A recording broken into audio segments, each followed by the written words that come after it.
Welcome everyone to the My Life After podcast. In this show, we will meet with people that have had big life changes, whether planned or unplanned, talk about any challenges they've encountered and how they've come out stronger on the other side. In today's episode, my guest is someone I'm sure we could all use at some point in our lives. Chantal Landreville, a relationship coach, talks about how it took her 15 years to find the love of her life. And while many of us are looking for love in the pursuit of happiness in other people, the answer to the journey often starts with ourselves and our past. So now the question remains, do you know what love is? And if you don't, just know it'll take a little time. So Chantal, how would you describe your work, how you do it, and who you're doing it for? That's such a great question. How would I describe my work? I am basically trying to teach people a whole different way of how to interact, how to perceive, and how to be in relationship, not only with another human being, but also really rethink how we show up in love and what love actually means to us. Because what I came to realize through my own personal journey is that we've never really been taught anything about love, dating, and relationships. And when I started my journey starting to write my book, one of the first questions I started asking myself is that, what is love anyways? What is love anyways? And I started thinking about that, and it was actually a difficult question for me to answer. And I had been studying and obsessed with this stuff for like 30 years. So I was like, if this is complicated for me, the average person must be struggling with what defines love. What's the definition of love? How do we show up in love? Like, what does it actually mean? So the first thing I'm doing is really trying to teach people a very different perspective from what we've seen and what we've been taught. And I tend to say like rom-com, Disney-fied, because everything we've seen and we still see about love, rom-com and Disney-fied. And we both know that that's not enough to sustain a long-term relationship with the ups and downs in life, with kids, and financial issues, with anything that comes. So I'm basically teaching people a very different perspective and outlook on what love means. Also, how to actually be in a relationship, because it's one thing finding the right person. And we'll talk about that a little bit later, but it took me almost 18 years to find my person. How do we make sure we actually navigate and succeed in relationship? And that's a whole other thing I realized that we've never been taught. So I basically want to teach people the skills, the proper skills, set that toolbox for you to succeed in relationship. And I want to make sure that everything we talk about today is not just applicable to romantic relationship, because as soon as we actually say the word love, done in my research, we make it about other people. We don't even make it about ourselves. So a lot of everything I teach is just applicable to just another human being. So can I answer your question? Okay. Yeah. Well, you hit on two big topics there right off the bat, which I think let's explore a bit more. So one is the blueprint for love. Mm-hmm. The other is the blueprint for love for ourselves. Okay. And because I have a bad memory, you got to remind me of the second one, because I'll talk about that first. And just in case I forget. But if you go back, let's say we're not love scientists here, but we're people, who've experienced love and we want to be loved. And I think everybody does it in some capacity. But it's a very interesting point. If you just go back 100 years, okay, just go back as to what's happened in the last 100 years and how that's kind of shaped the people that we are. And, a lot of our definitions of the romantic side of love, that Disney love, came, say, out of the 50s and the 60s when, really Disney, I will use that as an example because they were widespread. Yeah. That was one of the key propagators of, that romanticized love, that fantasy love, the Cinderella and kissing somebody when they're asleep, Sleeping Beauty, all of those things. But the people who were maybe constructing that were all in that post-war generation. The reason that I bring that up is in that post-war, a lot of people's parents or grandparents, say, Yes. more so the grandparents, went through that traumatic time, especially in the Western world. We look at, North America and Europe, which here, we're both in Canada. A lot of our social structure and economic structure was kind of defined after those wars. A lot of people that participated in those wars on the front line were young men, and the way couples were defined in that era were, men were the head of the household, and these are how things went. And I'm not generalizing every man, but a lot of men had a lot of trauma from that time. Mm-hmm. A lot of men were predisposed with that trauma very early on at a very young age, Yes. and had to now come back into a post-war kind of era and have this nuclear family and a wife and two kids, and that, the development of suburbs, etc. But a lot of people didn't reconcile that part of their life with this new paradigm shift. So when you look at our parents, they would have grown up in this era where, there was dad, there was mom, they weren't very affectionate. If they had two kids, that means they at least had two good nights in their life. But apart from that, it was very objective, and their whole existence, maybe the framework was religion that kept them together. Maybe it was Mm-hmm. religion that showed them what, the Bible said was love, or whatever their religious book said was love, but it wasn't love as we know it.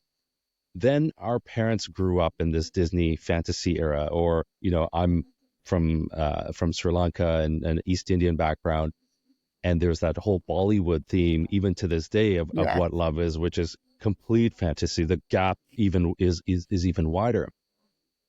And so you have our parents trying to grow up in that, but they don't really know what love is. And now you get us. We're born in our generations, and maybe our parents don't have that trauma, but we now are looking for more. They were trying to give it to us. Our parents were trying to give us what they didn't have, but they still fully didn't reconcile. How important is that blueprint from our parents? Because I know at times I think back as to, hey, what did my parents do in this situation? Just say, I'm having a disagreement with my partner or my spouse. And I think back to the wrong way as to the blueprint of how I learned to deal with the situation. How important is that? And are you seeing that in a lot of people these days? So happy you brought that up. And I'm especially happy you brought it up the way you did through the history of love and relationship, because one thing I want to kind of add to what you were sharing about how it's changed over the generations is that, back way, like when we're talking even more than 100 years ago, people would get together. Basically, if we go back to caveman, was to procreate, and men would go out hunting and leave, the women, that's why we're community builders. They would impregnate more than many women, because you also never knew if the men would actually come back, because they would tend to actually go from tribe to tribe depending on what they actually succeeded to, or what happened with the weather wise and whatever. So they had to make sure that the tribe could continue living, so really procreating. So how we've evolved in relationship is that we went from procreating completely. This is the only reason why men and women would come together back in caveman days, to eventually, as you said, religion came in. The next step would be like, it was safety for women, right? Like women, a lot of the different cultures were like, you needed to make sure that you were in a good home to be provided for, to be safe.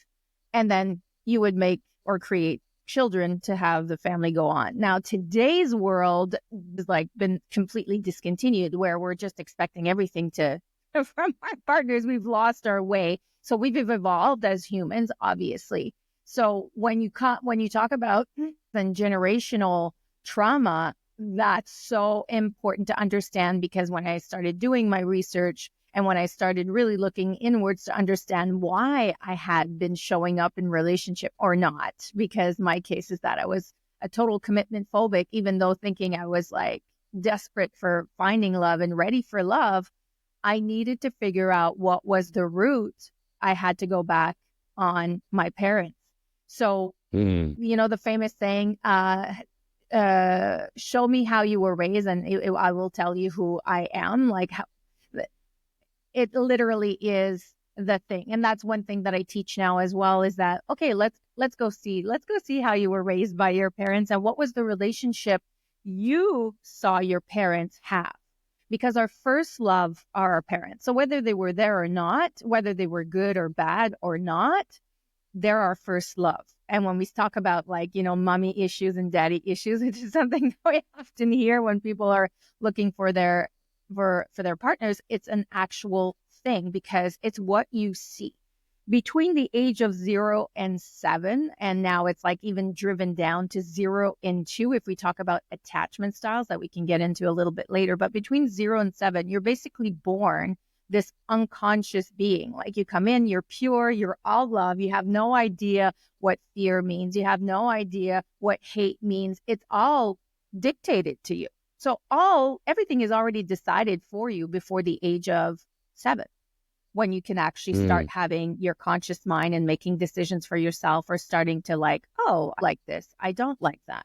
So as a parent, if I would have had kids, because I do not, but can I tell you, as I was reading and discovering all of this stuff, I was like, wow, I would love to know this before I have children, to be conscious of what I say and how I show up for my child. And I'll give just a simple example. It's like, if you have a fear as a parent of snakes, of bees, of whatever it is, you tend to pass that on to a child. Like, don't touch the snake. Don't, snakes are this or that. And the child doesn't really know. The only reason they will decide to be afraid of snakes at that point is because the parent said that you should be afraid of snakes. And that goes for everything else. It's like, if you want to cry for something and you're told you're not allowed to cry, you're not allowed to react this way. If you want this, you'll need to do this. There's always condition. So if you take some time to actually analyze, what was the relationship with my dad? What was the relationship with my mom? And what was the relationship I saw them have together? Toxic? Were they always screaming at one another? Were they passionate with one another? Did they not even show public displays of affection in any shape or form? Then that really gives you the blueprint of why you are showing up in relationship or not subconsciously. Does that make sense? yeah, yeah, absolutely. One thing I wanted to ask was, can you talk a bit more about the 0 to 7 factor? And the reason I ask that is, when we consciously start to absorb what love is, or require or identify the need that we need love, there's also an element of ours, I feel, as humans, as beings, that requires love, that nurturing love, even when we aren't aware of it.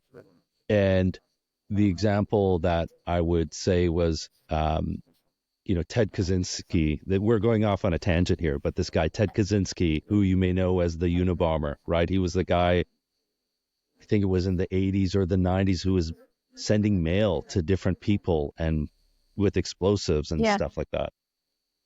The one thing he said was, as a child, he apparently, I think he was a intravenous, like test tube baby or something, but the first few months as a child, he was never held. He was never held. And my wife and I just finished watching that documentary on Netflix, Into the Fire, where I don't want to give it away, but I kind of have to. So if anybody's listening, spoiler alert. But the person that they find, actually, no, I'll put it in a way where I won't give it away. The person that they find who actually committed the murders said that when he was raised, his mother never once told him that she loved him. Mhm. And because of this, he had this completely disgusting and unbelievable outcome, which was to torment and rape and kill women. Mhm. And he is of that, I don't know his background completely, I could be way off, but he is of that generation that I talked about, where his parents would have been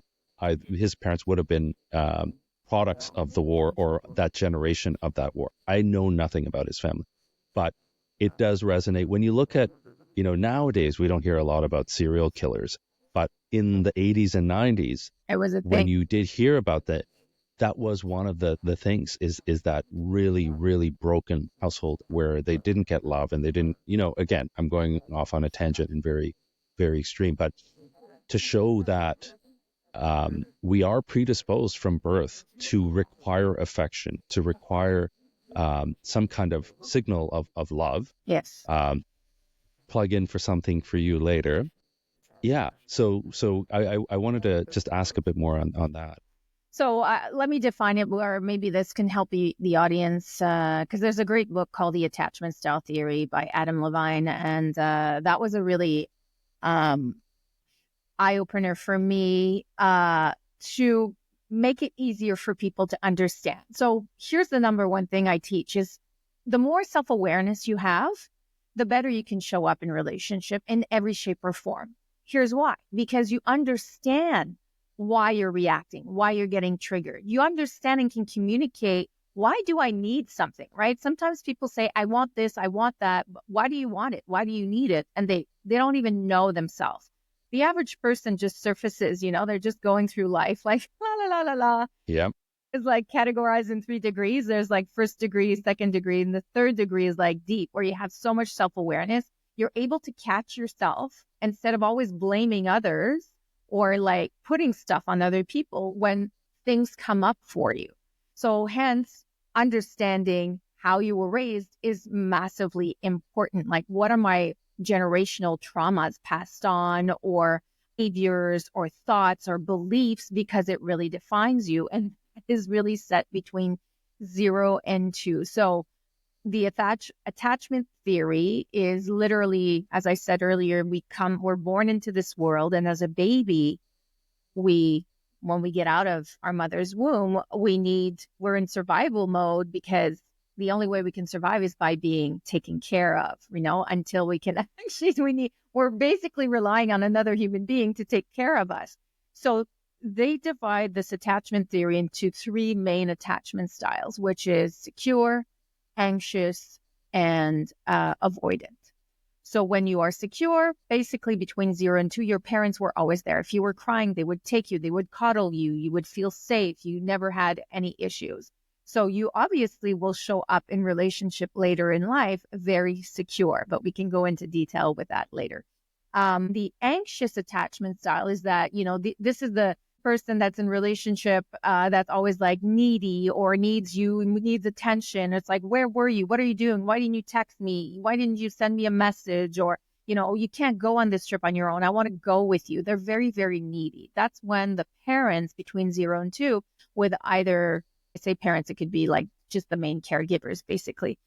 They would leave, but you never knew if they'd come back. So you'd be crying in your cradle, and it's like, are they coming? Are they coming? Are they coming? Are they coming? And nobody's coming. Nobody's coming. Nobody's coming. So you're basically like, how am I going to survive? How am I going to survive? And then on the avoidant attachment style theory, it's like the parents would come and go, but they were never affectionate.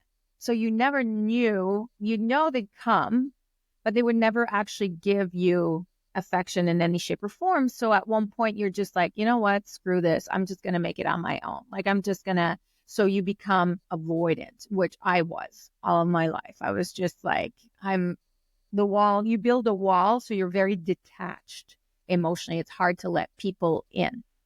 So when you actually understand this language, this is what I call a tool. It doesn't define who you are. It just helps you understand how you're showing up in a relationship or not. And again, this doesn't apply to just a romantic relationship. And you can also understand how other people are showing up. So it's kind of like 5 Languages of Love. I don't know if you've read that book, but that's also a really great little book that helps you understand how we love to give and receive in relationship. And attachment style theory is a really great way to understand or give you some insights on why you are the way you are in relationship. And when you understand it, you can actually apply that knowledge to understanding your parents' dynamics as well, because we keep doing and repeating what we see and what we know. So if your parents, as you were saying earlier, have been through generational trauma, and especially like when you think from the 30s, 40s, 50s, emotions were not, especially for men, they were, you just did not talk, express, affection was not something from a lot of families that was permitted. And so they pass that on, and that's what you see. So you think it's normal. So you keep doing that. So it's really important not to also understand when you see your parents' dynamic to make peace with that and understand why they ended up showing up the way they did, because it's probably what their parents did as well. So there's a form of forgiveness that needs to happen, or peace, to, because I always say everything is about perspective on how we choose to see situations that happen to us. We can either be a victim or say, you know what did I need to learn, or what's my attitude towards this? What's the perception I choose to have? And we're lucky. We get to choose every single day. Like, we have that luxury. Most people, a lot of people don't have the luxury of choosing. We get to choose. We live in a world that we're very fortunate to choose how we want to see and perceive things. So in my case, if I was my father when I was very young, my mom was a single mother trying to make ends meet. Like, she worked a lot. She had to drop us here, drop us that. So as a caregiver, there was no guarantee of her always coming back home. And it's not her fault. She ended up at 25 years old, losing the love of her life. My father passed away in an accident. It was very sudden. So she's, having to be a superstar mom all the while dealing with grief. And at 25, you're just starting life, right? Can you I imagine? can't even imagine. Exactly. So for me, through our journey together, until I left the house, I always saw my mom surviving. It was always like having to do everything on her own because nobody else was there. And she's like, I have two kids to feed and to take care of. And one of those things that I picked up was exactly that, is like, type A, I have to do everything on my own to survive, and I have nobody else to rely on but myself. So I gotta go, which at one point can be, like I say, every quality can become a fault, and every fault can become a beautiful quality. It's how you balance it out. So being very controlling, and always having the need to figure out how I can do it on my own. So no form of vulnerability in any shape or form. So how do you let people in to take care of you? Because one of the things about love is learning to receive. It's not just about giving. So, and that comes with yourself as well. It's not, as I said, it's not just with other people. So for me, I had decided, no man shows up. You can't rely on a man. And that's what I went into. My little brain from 0 to 7 accumulated all of those beliefs. That's how I showed up in life and in my relationships later in life as well. So until I did the digging to understand where all those behaviors, all those beliefs, where were they coming from, so I could understand them. And that's when the work starts, because oftentimes if we don't do this work earlier in life, we've been carrying this shit for 30, 40, 50 years. So for us to rewire our brains and change overnight won't necessarily happen. So that's where a lot of people, I think, get discouraged or or get lost, is that they expect things to change overnight. And that's like, how do I start rewiring my brain on a daily basis to change all my patterns and my belief systems that I've had for most of my life? But as I said, the awareness, when you figure that shit out, like 50% of the work is already done, which is a lot. It's a lot. It's a lot knowing why I'm the way I am, why I'm showing up, why I react, why I get triggered this way. Then you're like, okay, I can start sitting down and observe myself when this stuff shows up. I was actually telling a male client that I work with, he was trying to figure out, he's like, Chantal, I'm the guy that's like, I can get dates, no problem, but I can't seem to sustain more than 3 dates. It's like, then I get the boot, like I get friend zoned. So when we started diving into it and doing this exercise of saying, actually, let's talk about how you were raised here. He was oldest of 5 children, and he completely got dismissed from his mother as every time a new kid was coming in. So at the end of the day, he's always craving attention. He's always trying to go above and beyond to get and keep the attention, which created, he has a great sense of humor, but which is a great quality. But when it's too much, it becomes a fault, where a lot of women probably don't take him seriously and feel there's no depth. Right. So he was like, I never saw it that way. I didn't understand why I was like always and very uncomfortable in silence, always trying to have to, keep the conversation going. So it was like an aha moment for him to understand, this is why I'm showing up the way I do. I know where it's from.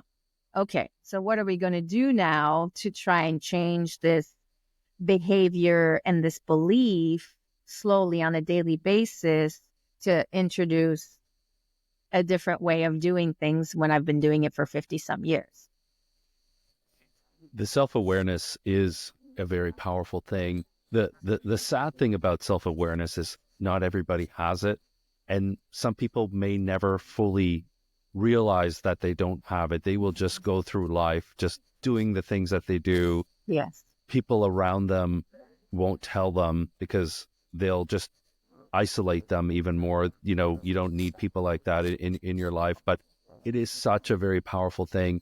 And you're right. It only comes with doing the work, which a lot of people don't commit to or realize. And for people listening who don't know, doing the work is therapy. It is unpacking all your shit and figuring out, where I am, where did it come from? Where did it stem from? I wanted to talk about now the second part of my first question. Man, this is a long first question.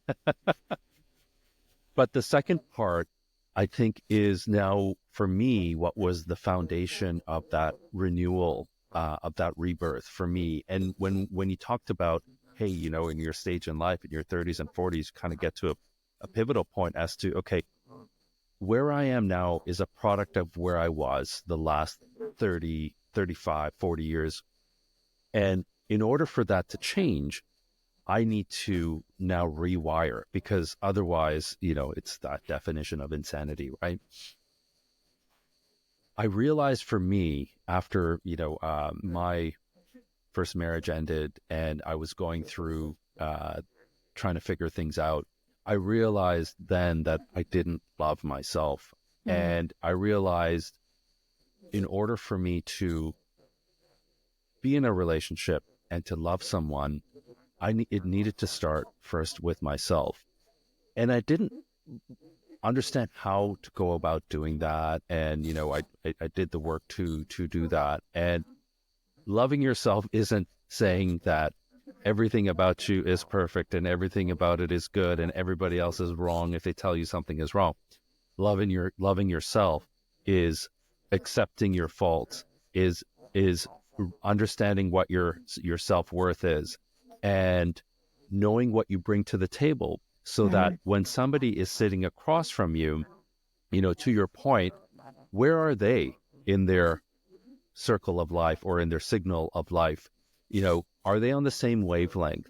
And they could be the most amazing person. They could be attractive. They could have a great job. They're like, on paper, everything could look good, and they could be genuinely a lovely person. But if they are emotionally not where you are, and not saying that where you are is better or worse, because you could be worse than where they are. They may be waiting for you to catch up, right? Yes. Realizing that.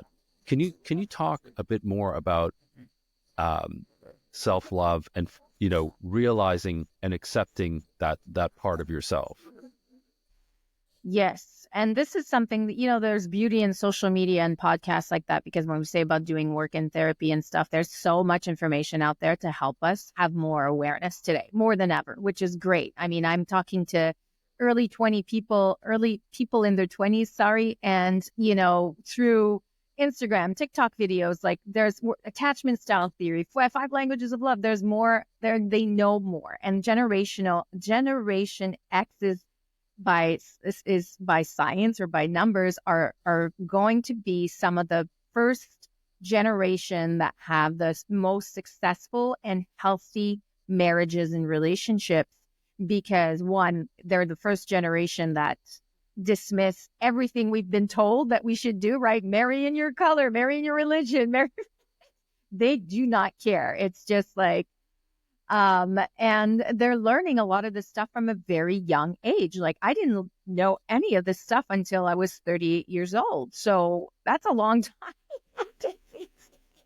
So self-love was a massive game changer for me because this is coming from someone that type A personality, big personality. I was the leader in like with my groups of friends.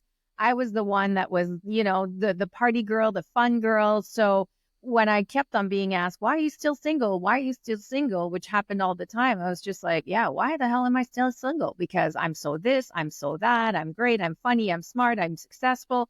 I just couldn't figure it out. Like I was like, what's happening? So of course you start questioning yourself and you're like, is it me? And funny enough, because when we talk about how everybody comes into your life to teach you a lesson, if you choose to listen, or how we perceive things, I talk about it in my book. I dated a guy at one point that told me we had connected on a really, really deep emotional connection where we would have like philosophy of life conversations, like to a whole other level.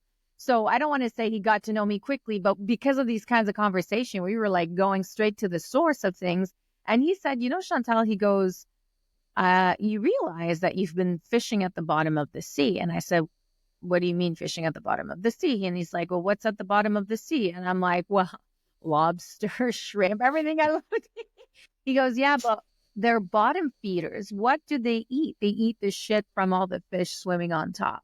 He goes, you should be swimming on top to attract the big fish. You don't deserve to be at the bottom of this thing. And I swear to God, that was like an aha moment for me where the light, literally there's a portal that opened and I realized I don't even believe that I am worthy of receiving what I have been trying so hard to call in, which was a high level quality relationship and man. And from that day on, that stayed with me where I was like, and here I am. And I want to reiterate because I have been studying and fascinated with love, dating, and relationships since my early 20s and consuming self-development like you can't even begin to imagine, but I wasn't applying any of it. And that's where it hit home where I was like, holy shit, like, okay, it's all good to know this stuff, but what am I actually doing to apply it so I can actually really transform, change? And 4 months later is when I attracted my fiance. So really switched the narrative, which was quicker for me because it was everything compounded that just like, that was the missing link for me to like jump ship and finally say, okay, I've done all this work. It's like, how do I not feel worthy of it? And I think that when I was doing my research, we all suffer from a lack of self-worth in some shape or form in an area of our lives. And that's most likely coming from childhood. And it can be as stupid as this. You're asking for the attention of your parent. Look, Dad, I did this drawing. And your dad's coming in from work. He's had a stressful day. And he's like, I just want to go take my clothes off and change. Excuse me. I don't know. And he falls asleep instead of looking at your drawing and you're like, daddy, daddy, daddy. But this happens like 1 time, 2 times, 3 times. So what you do, you register in your subconscious mind that I am not good enough to get my own father's attention. Meanwhile, your dad is just going through the motions of life, as I'm sure it happens to every single parent out there. But you see how when the seed is planted, what you can create in your own head and just bring that into adulthood. Crazy. It's crazy. That's why it's like the more you understand your childhood, the more it will shed light on how you are showing up today and with your own children. Well, from that day on, God, excuse me. It's okay. This is why we really have wants editing. to come out. Your chakra is like, what do you want to say? That day on, I actually decided. So one of the things I realized with self-love was that I was always modifying myself or not showing up as my authentic self. I would always kind of be a chameleon to play the part of who I needed to be to please or to be liked. So from that day on, I said, you know what? The next guy I date, I'm just going to show up exactly how I am, with all my quirks, with all my qualities, with all my faults, and the end. And when I was 44 years old is the year that I met Jeff. It was the first time ever I had dated with the intention of going into being my true authentic self and saying what I wanted to say, how I thought. I was like, I don't care. Like, I want to be with someone that actually accepts me 100% for who I am, all the good and all the bad. Self-love for me today, if you describe it, and it's funny because I did a video on this last week, is having, it's, you said it earlier, it's accepting yourself first, right? I accept myself. I accept myself. I accept myself. And Louise Hay, she was one of the pioneers of self-development, said this, like, we should be saying this like over 300 times in a day because we want to be loved for who I am. And if you don't love you for who you are, how do you expect to attract a high level quality relationship or person? Because you only love you, your partner will only love you as much as you love yourself, which is pretty powerful. Your partner will only love you Absolutely. as much as you love yourself. Well, I was at a point that I loved myself so much. Like, I want my partner to love me as much as I love myself. So self-love is acceptance, but it's when you accept yourself, it's also having enough self-respect where you will never compromise yourself in things that you need, want, and desire. And this I say specifically for people that are single out there back into the dating world, where we often tend to compromise ourselves or change ourselves or elude ourselves because we're trying to please, because we're trying to be liked. And we can accept behaviors or tolerate things that we would never, never, never do because we're so desperate to be loved and liked, right? So when you love yourself enough, it's being able to see, for example, I'm dating this person that's not respecting my boundaries. I can't actually be myself. I feel like I'm always walking on eggshells if I'm having a conversation. I'm afraid to express my needs, wants, and desires because maybe won't be okay with that. That's not enough self-love. Self-love is really being able to show up the way you feel you are with what you want, need, and desire, and to be honored for it, to be honored and respected for it. And that's when I say, when you have that power, you dilute, so you weed out the weeds like you can't even imagine. You know, some people, when they're out back there on the dating world, they get so frustrated because of how people are showing up or not. But I tell this to people all the time. You need to call people out on their shit. You don't need to be an asshole or about it. You need to tell people, and you are the one that's accepting the behavior or not. If you do not want something, you need to communicate it and say so. So it starts by taking ownership of ourselves first. So self-love, honestly, is acceptance of who you are. It's being at peace with who you are. It's surrendering with who you are. And it's having enough self-respect to always be able to say no to things that do not service you. Another, I don't want to say from another human being, but from situations that don't feel comfortable with, don't feel, what's the word I'm looking for? You don't, That doesn't reconcile with where yeah, and you you don't are, feel right? Yeah. respected, things like that. So it's a journey. It's a massive journey. I will tell you this, when you are in a space of self-love, it's the most beautiful thing, because when you love yourself enough, here's the second thing that happens, is that your heart opens. Most people walk around with a rock around their heart, which the queen of. I spent most of my life wasting love and wanting to love, thinking I was ready for love, but I was an avoidant attachment style, remember? So my heart was so guarded. It's like, that's why I kept attracting non-emotional available people, because it was a way for me to stay in control. I knew, I had decided ahead of time, this wasn't going to work. It wasn't going to go anywhere. So why don't I control the situation? So, you know, I was great at long distance relationship, dating people that were younger than I was, or even attracting men that were already in relationships. So it's crazy to think of the place where I am today, where my heart is so open, not only with myself, but with my relationship. And it's so peaceful.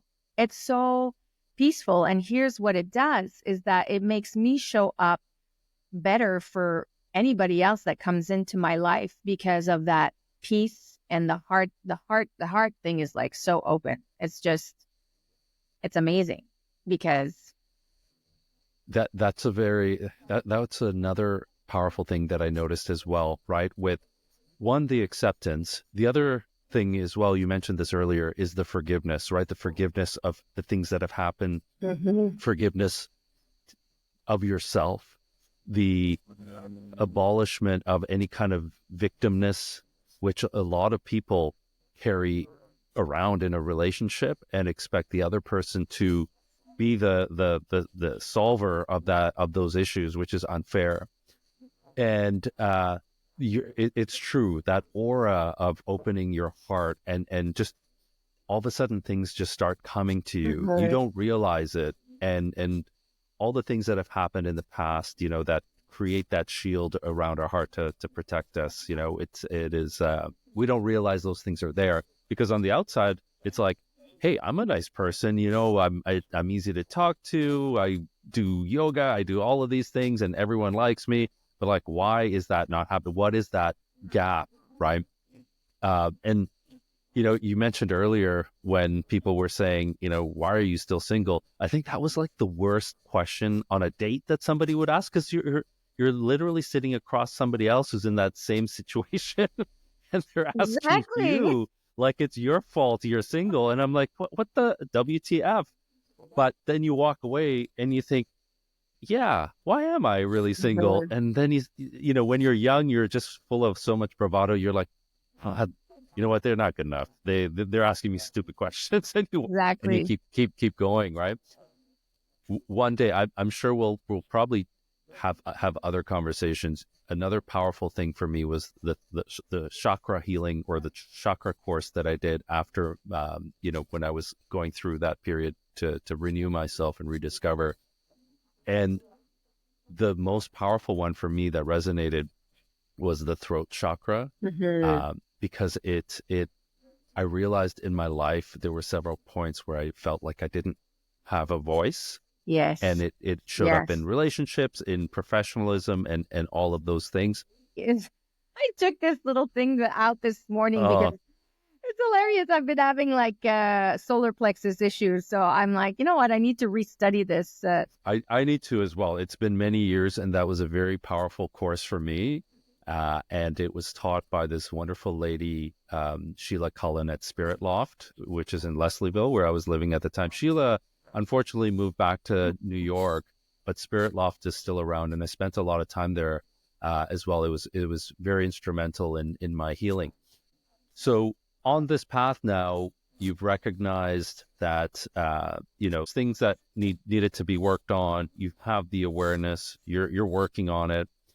And one of the reasons why I connected with you was, I saw your post on social media about finally finding love after 15 years. And some people would have just given up. There was a point where I felt, again, it wasn't so much anything wrong with the people that I was meeting. It was more, am I just somebody that's just destined to be by myself? Because maybe I was stuck in that loop, right? Yes. Where I feel I'm doing these things, but not really, finding my footing. What made you persevere? What made you feel like, hey, I'm just going to keep trying? It's that there's a vacancy that needs to be filled, that you want to be filled. What made you not give up? Well, I'm lucky. I'm an eternal optimistic in anything I do in life. I have that that's with like, don't give up. And I always believe, like, I was like, it's not possible that something like that won't happen to me with all the work I've done, with all the inner work, and really questioning myself, and always kind of, I don't want to say reinventing, but I'm someone that's always questioning myself and saying, okay, what do I need to learn? Like, what can I do better? Am I actually staying stuck in like the same things? I'm not really changing, because it's really easy to say, yeah, I've done this, I've done that, but we're not applying. And that was, I would say, the biggest thing was applying the work. That as soon as I shifted that from consuming to saying, oh, what am I actually, I know all this stuff. I know it, but what am I actually doing to apply? I decided to shift. So here are three things that I did that actually made a massive difference for me as to attract a guy, my fiance. Is one, I finally decided to change my outlook on how I went into dating. So, and this is a big one for women, where when we're dating, we're often already like looking for the outlook. Like we're going into dating with like wanting, is he the one? Is he the one? Like it's like, instead of just going into the date and having fun and being, present to the moment of who you're getting to know, you're always trying to define it with an outlook. Like, I want to check this off my box. I want this like to be over with. So I started changing my attitude with that. The second thing I did was started dating outside my comfort zone, because let the triangle of love. I talk about this in my book as well. There's a massive difference between what we think we want, what we actually attract, and what's right for us. And most people spend this time, if I have a triangle, they spend the time right here. That's why we're like, if we're not Which part is that when you between say what right? we think we want and what we actually attract. Right. Okay. But we want to get to the zone, what's actually right for us. So got clear on what I was actually wanting and needing, not only from a partnership perspective, a partner's perspective, but from a relationship perspective. Because here's the thing, because we're in love with the idea of being in love, look, when we're dating for things that won't necessarily matter in the long run. We don't think of how we want to grow and evolve in relationship. And that's one of the things that I realized. I was like, here I am, like, and even when I do it with clients today, because I was that person for 38, almost like 42 years, where it's like, okay, do you know what you want? Yeah, I want him to be like this. I want her to be like that. I want, which is very self-absorbed.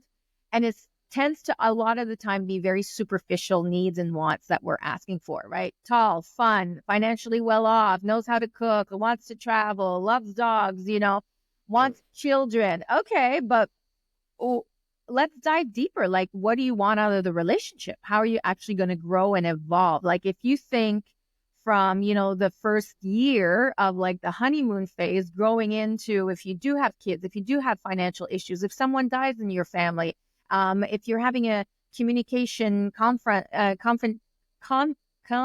God, I can't say, Conf- confrontation, yeah. conflict is what I was trying Yeah. to say. What's the communication style that you want? Do you want someone that shows up or that runs away? So I started really thinking is how do I want to grow and evolve in my relationship? What really matters to me? So I did a list of understanding the difference between wants and needs, because wants tend to be really superficial, as I said. Needs are fundamentals. I almost say they're like air, breath, and water. You can't live without. They're your deal breakers. And I did that from a partner's perspective, and I did that from a relationship perspective. And I went deeper. I sometimes teach it to some of my clients, but I went from my own perspective. Like, how do I want to make sure I don't get lost in my relationship in this? Because self-love is also not losing yourself, right? Our partners don't belong to us. God bless my fiance. If something happens to him tomorrow, I'd be devastated, but know myself so well. I love who I am as a person. I wouldn't get lost in another person. Does that make sense? Yep.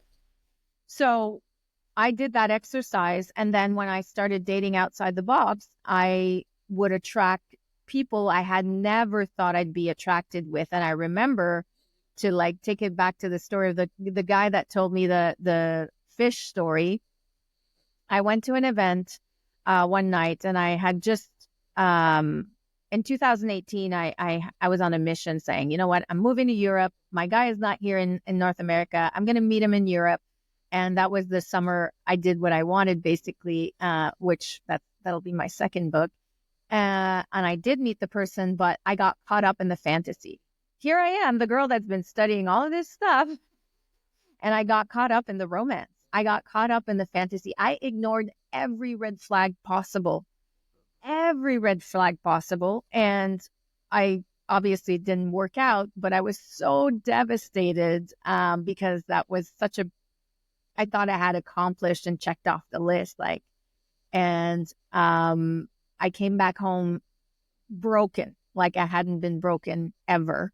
And a friend of mine invited me to go to this restaurant opening. And he's like, enough. Like, you've been like crying in bed for 2 weeks. Like, we got to get you up and out again. And I said to myself, when I was putting my red lipstick, curling my hair, and getting in my Uber, I said, you're going to talk to every single guy that has a great conversation, whether you're attracted to them or not. Because at this point, one of the things that really mattered to me was conversation. It was, does someone have something interesting to say? It wasn't about looks. That night, I had 3 amazing conversations with 3 guys that I would have never given the time of day to before, ever. I just, because I thought I had a type, right? We think we know what we want. Yep. And one of those men was the guy that gave me the last piece of my puzzle before I met my fiance. So I realized, and we ended up having a great adventure together. And I remember coming back that night in the Uber saying, wow, I have been limiting myself to what I think I wanted, to what's potentially out there that's not my type. So When you say last piece of the puzzle, what was that last piece specifically? understanding my worth. Okay. He really gave me the worth piece that I hadn't compromised yet. I didn't feel How did he worthy. do that? Telling me that story of, but you've been Okay. fishing at the bottom of the sea. Right. Oh, okay. Need to start fishing up there. And I was like, Swordfish. yeah, I'm so worth, like sea bass. Hello. Like I'm worth it. So my attitude completely changed, where I was like, you know what? I am worthy of receiving what I'm calling in because I have a lot to offer. Know my worth now. But changing that narrative and the language made such a difference in such a short amount of time. But I think it was a compound of so many things over the years that it just like really clicked for me. So yeah, and then that's when I attracted my man. But what I also want to take time to share is that when we are finally attracting something that's very different, what's right for us, right? Because we've spent most of our life attracting things that we think we wanted with what we attract, we can self-sabotage. And I remember 5 months after I had started dating my fiance, I'm at a party and I see this woman that I had done some PNRT sessions with, which is reprogramming with your inner child. Said, I heard you met someone, he's great. And I was like, yeah, the hard work is finally paid off. Yes, yes. And she's like, oh, no. This is where the hard work really starts. And I was like, what do you mean? And she's like, you're so not used to receiving this level of love that you're totally going to go into self-sabotage mode. And I'm like, really? No, I think I'm good. I think I'm good. And that's why I always tell people, be open to receiving information. You're not always ready to receive it, but self-awareness is that she planted a seed in my head. And sure enough, 4 months later, we were coming back from one of our first trips together. I started questioning things. Oh, yeah, no, he's to this. There's this that's bothering me. I don't think I can put up with this. And I caught myself. I was like, oh my God, you're totally trying to self-sabotage, because there's actually what you're trying to call out are super superficial, very selfless things. And this is not what a relationship is all about. And because I gotten clear on what I wanted in a relationship, that's when you remember what really matters. So I'll give you this, Steve, because I'm sure you'll relate, is that when we choose a partner, we tend to choose, because nobody's perfect, right? We love 80% of who they are. There's always that little 20% that's like, kind of like, 80% is a lot. So we start going into a relationship. I got 80%, 20% doesn't matter. All of a sudden, as relationship evolves, we start focusing on the 20% and forgetting the 80%. We start focusing on everything we're not getting and forgetting everything we are getting. And I'll give a perfect example. I started doing this a year after, where we would do date nights on a monthly basis one bi-weekly. So I would plan one, Jeff would plan the other. I'm an adventure seeker. I'm like an extrovert. I like things like, hot, steamy, different, whatever. Him, okay, we're going to go for dinner. Okay. Second time, okay, we're going to go for dinner. Third time. So I remember sitting at dinner one night and I'm just like attitude coming out of my ass. And he's like, is everything okay? I'm like, yeah, everything's fine. Everything's fine. Everything's fine. And I'm sure Uh-oh. women can hear and understand. And like, we all find ourselves in there. And finally, at the end of the night, I just said, you know what? Like, this sucks. Like, date night. Like, can't you think of something else? And of course, we'd start arguing. He felt completely like shit because he disappointed me. So we go home and, there's nothing good that came out of the date night because I actually had expectations that I know he couldn't apply to them, or I hadn't communicated what I actually really wanted, which was think outside the box, dude, and do something different. But then I apply what I teach all the time. And trust me, I still apply what I teach all the time. I still catch myself. I say that's the self-awareness piece, is being able to catch yourself on your own bullshit, because it's easy to retract to old behaviors and patterns and stuff. It was like, you know what, Chantal? He's not like that. He's not been like that since the beginning. You're basically asking him to become someone he's not, because that's not his thing. But you're forgetting that he picks you up at the airport every single time you travel. And that was a lot back in the days. At any time, whether it's in the middle of the night, early in the morning, he gets up, he drives me, and he picks me up from the airport. He supports me in my business. And like, I was just starting thinking of the 80%. And I said, you're focusing on the 20%. If you want an exciting date, you're really great at them. Why don't you just take ownership and do it? And whatever he does, you say, great, thank you. I'm grateful for what you've organized. And that really is what I call eating your own humble pie. It's humility in relationship that really transform, because it's very easy to start focusing on what we don't have all the time. And we do that as human beings. Like, think about how we complain every single time, like, the water's not hot enough, or it's too cold, or it's too hot. Like, I realize we actually have access to taking a hot shower. Stupid example, but we really complain. It's crazy. It's crazy how we complain. And I want to say this, a relationship at the end of the day is a threesome. It's you, your partner, and the relationship. The relationship has an entity of its own. And we always have to think, if you're in a relationship, how am I showing up? How is what I'm going to say, or the need of being right, or having attitude, going to service the relationship right now? Not me, not him, our relationship, because the relationship is us. It's not you or him or her or them. It's us. So how is that going to help the relationship in any way? And I would say, when you're able to ask yourself that question, when you're going through a conflict or you're getting triggered in your relationship, 98% of the time, you say it's not going to service the relationship. So your ego, the need of being right, or your need for wanting what you're looking for the way you want it, how you want it, is not being served because you didn't take time to communicate what you actually wanted, is on you. Yeah. So And this is where that, again, that self-awareness and being part of that relationship. You're right. There are three entities. Another very silly example in my relationship with my wife is the dishwasher. Okay. I load the dishwasher. I used to get upset that my wife never loaded the dishwasher, and she's going to kill me for talking about this, or if she loaded it, I tell people it would take 2 weeks to wash one load because she loads everything flat, because that's how, and you can only fit so many things.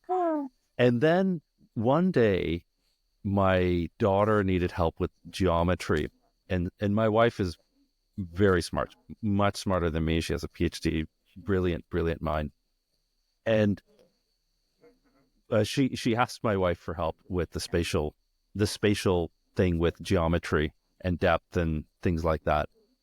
And I realized that, math is not everyone's thing. It's but I realized my wife had, on the geometry side, it wasn't something that was her forte. So I realized that this depth perception and spatial awareness perception is not her thing. And then I said to myself, well, I can't get mad at her for not because there's things that I don't do properly. And she'll probably tell you a million of those things, right?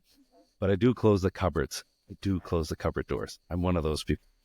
Same. So, yeah, our thing is I load the dishwasher and in the morning she unloads, right? And it's just a very simple example. But, it is one of these things. A lot of couples will have disagreements. What sword do you want to die on? What hill do you want to die on? Is it going to be something so small and so marginal? Because if it's something you could do, absorb it like you did. You deal with the, exciting and maybe pushing the boundary type of activities. And hey, everybody likes to eat. And, you're with Jeff and you go out for a nice dinner and that's his thing, right? Yeah. So I have a couple other questions before we close off. Raising the love signal. So that's something that you talk about. And I'm sure we talked about elements of that, but I wanted to make sure that we properly, in this discussion for people who are listening, package it and structure it so that they can fully understand. Can you tell us what raising one's love signal is? Well, raise your love signal. It's kind of like the little symbol that I have, right? It's literally like Wi-Fi. So we all know what it feels like to have, the set of bars that's like on versus when we got cut and we don't have a bar that's there that's missing. So relationships are exactly like that. Are you showing up and making sure that all the bars are actually there? And being a love and relationship coach, I'm far from being perfect. And sometimes I lose a bar or two. But because I've developed all the toolbox that I talk a lot about in my book, that I have enough self-awareness, it's how quickly I can get my bars back up to really hold each other in our relationship to high standards. And this is, if we're making it specifically about relationship, one of the things that I had said when we started dating was that I am not looking for a relationship like the average person out there, and which is often not healthy. I said, we've both done enough work. We realized through our mistakes and our life path that, what we do want to experience, but that means holding each other and our relationship to high standards. Are you ready to do that? Because that takes some work.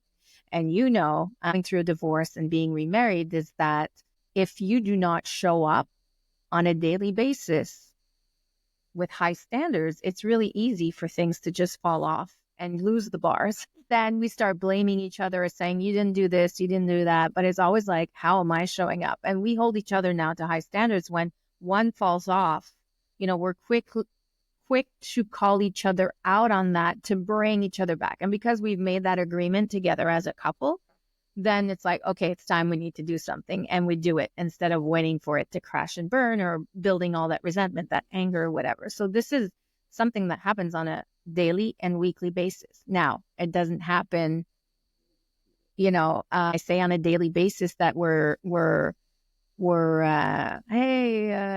call each other out. It's more like automatically have the mindset of doing and creating things like, okay, I greet my man at the door today when he came in, because it's one thing that makes people, it creates intimacy, right? It creates like, I matter. Oh, hi, how are you? How was your day, right? It's like, do we kiss each other before we go to bed at night? Do we hug each other throughout the day? Like we have our system of where I have my check-ins to make sure that we stay connected.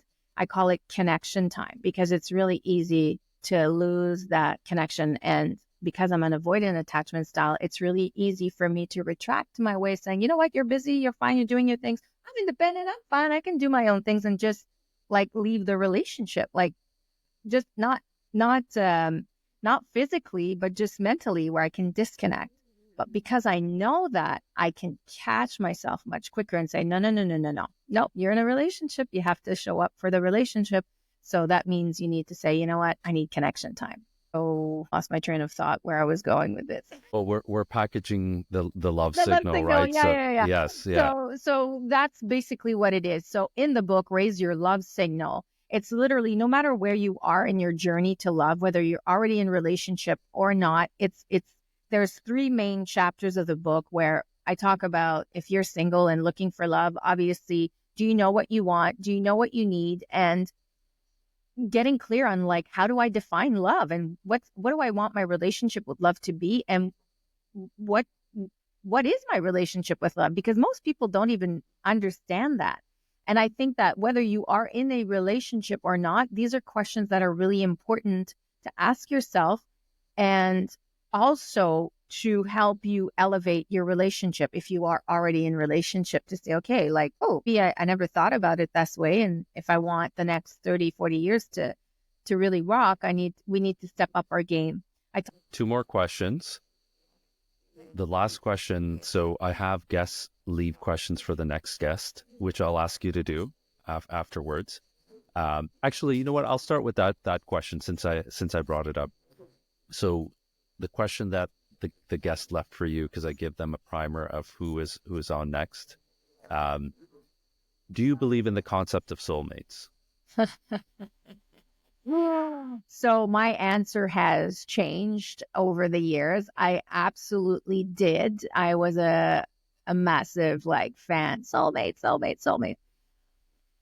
I've changed my narrative around soulmates. I feel that because, we're often sold on the one. We're looking for the one. I think that you can have the one many times in your lives. It's the road that you choose to live with them. So I do believe I'm with my soulmate.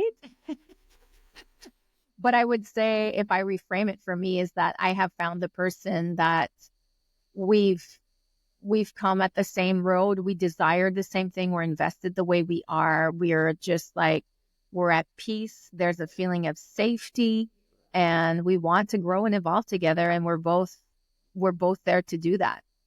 So, yeah, that's my answer to soulmates. It's one of these things where, we talk about requirements and putting pressure on finding somebody ourselves. And the immediate pressure for a lot of us is just geography, right? We're just looking in the immediacy, the immediate location of where we are within, give or take, 30 minutes, 40 minutes, whatever. I remember when I was living downtown, I wouldn't date anybody outside of downtown. And figure enough, my wife lived an hour or 40 minutes north of downtown, right?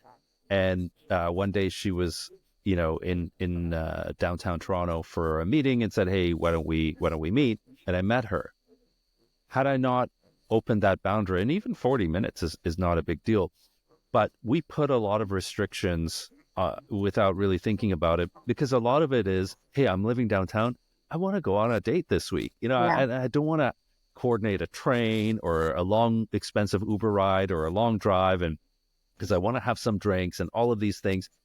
And you'll just date somebody close by, right? And it's not to say, of course, there's a lot of people. I talked about this in another podcast. Toronto's a very dateable city. There are a lot of people that are just, they look after themselves, good jobs, good looking, and they're all out there doing all these different activities. On paper, everything looks great, right? Yeah. Everything is there. But is that, that heart, that core, are all those things there? And that's the journey, right? And that's so to kind of define ourselves as to, hey, that soulmate's there, this person's not it, I don't have that connection. It's a lot of the things we talked about in this episode in terms of showing up, aware, open, and all of those things. Open. Yeah. The last question is going back to when you started this journey. You would have been in your late 20s. What advice would you give to your younger self that you know today? No. Oh, God, yes.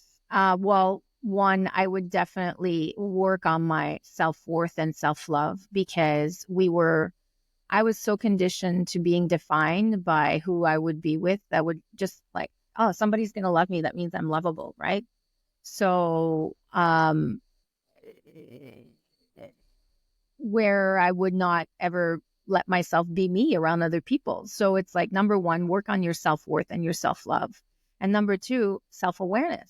Like, if I would have known all of this stuff that I learned over the years and apply it, I would It would have transformed probably like a good 15 years of my life. But I believe that, we do need life experiences, because sometimes it's like, if I tell you, don't touch the fire because it's hot, don't touch the fire because it's hot. And until you actually touch the fire, you won't really get it, right?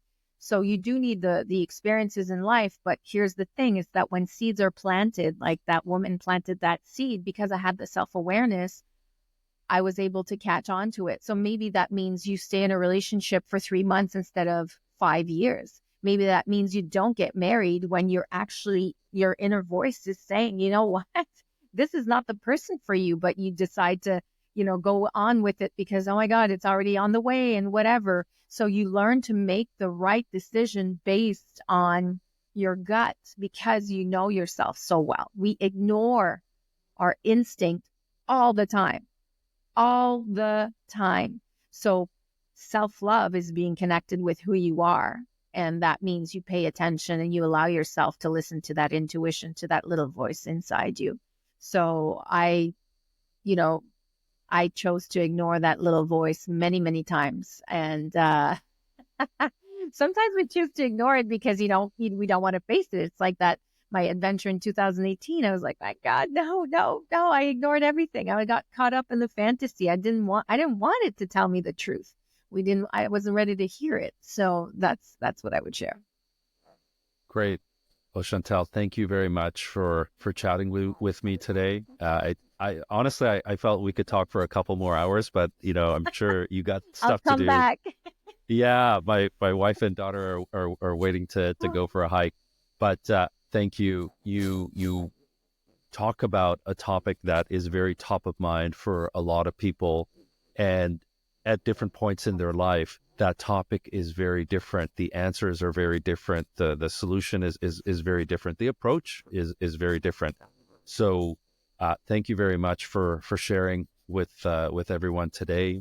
I look forward to our next discussion. I already have other things that I want to talk to you about, but this was amazing. So thank you for tuning in to the My Life After podcast.